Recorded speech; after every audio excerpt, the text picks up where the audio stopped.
I guess ఇప్పుడు మీ smart టీవీని mobile నుంచి ఎలా కంట్రోల్ చేయాలనేది వీడియో మీకు చెప్తాను. ఒకవేళ మీ దగ్గర ఉన్న స్మార్ట్ టీవీ రిమోట్ మీకు పోయిందనుకోండి, సో ఇది మీకు హెల్ప్ఫుల్ అవుతుందన్నమాట. ఇందుకోసం ముందుగా మీ మొబైల్ ఫోన్లోని హోమ్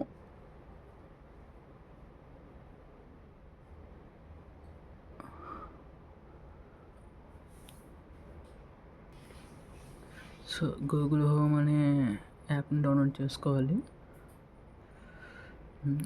డౌన్లోడ్ చేసుకున్న తర్వాత సో ఇది network TV and mobile same network, same wifi, అంటే ఒకే వైఫై కనెక్ట్ అయి ఉండాలి. కొన్నిసార్లు మీ మొబైల్లో హాట్స్పాట్ ఆన్ చేసుకుంటే కొన్నిసార్లు వర్క్ అవుతుంది, కొన్నిసార్లు వర్క్ అవ్వదు. సో మీ దగ్గర వైఫై ఉంటే మీరు సేమ్ వైఫై అనేది టీవీకి మొబైల్కి కనెక్ట్ చేయాలన్నమాట. యాప్ ఓపెన్ చేసిన తెలుగు వస్తుంది, గెట్ స్టార్ట్. మీరు టీవీలో ఏ అకౌంట్ ఇచ్చారో ఆ అకౌంట్ని మీరు ఇక్కడ సెలెక్ట్ చేసుకోవాలన్నమాట. గూగుల్ అకౌంట్ నేను సెలెక్ట్ చేసుకున్నాను.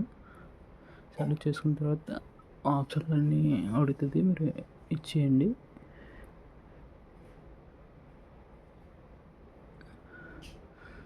సో ఇక్కడ నాకు ఆల్రెడీ కనెక్ట్ చేయడం వల్ల నాకు బేగా వచ్చేస్తుంది. సో ఇక్కడ మీకు ప్లస్ సింబల్ ఉంటుంది, దాన్ని మీరు కనెక్ట్ చేయాలన్నమాట. సో నేను క్లిక్ చేశాను. క్లిక్ చేయగానే ఓపెన్ రిమోట్ అని ఆప్షన్ వచ్చింది కదా, నేను క్లిక్ చేస్తాను.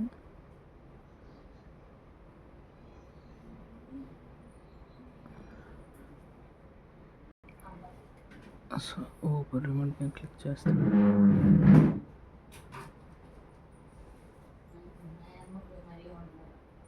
సో మీకు ఇలా వస్తుంది టీవీలో కోడ్, మీకు టీవీలో కోడ్ అనేది వస్తుంది అన్నమాట. సో ఆ కోడ్ని మీరు ఇందులో ఎంటర్ చేయాలి.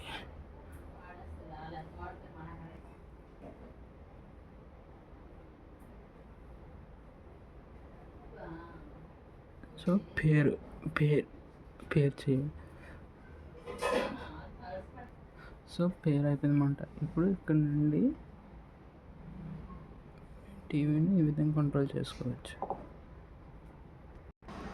సో మీకు ఇప్పుడు ఇలా కనెక్ట్ అయిన తర్వాత ఇలా ఓపెన్ అవుతుందన్నమాట. సో ఇక్కడ నుండి క్లిక్ చేస్తే మీకు టీవీ కంట్రోల్ అవుతుందన్నమాట. చూడండి,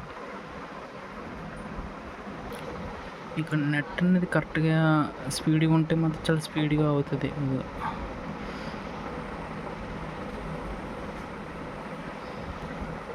సో చూడండి, సో ఈ విధంగా కంట్రోల్ చేసుకోవచ్చు అన్నమాట. ఐ హోప్ యూ గైస్ మీకు వీడియో నచ్చింది అనుకుంటున్నాను. నా వీడియో నచ్చితే please like and subscribe to mister V tech in Telugu.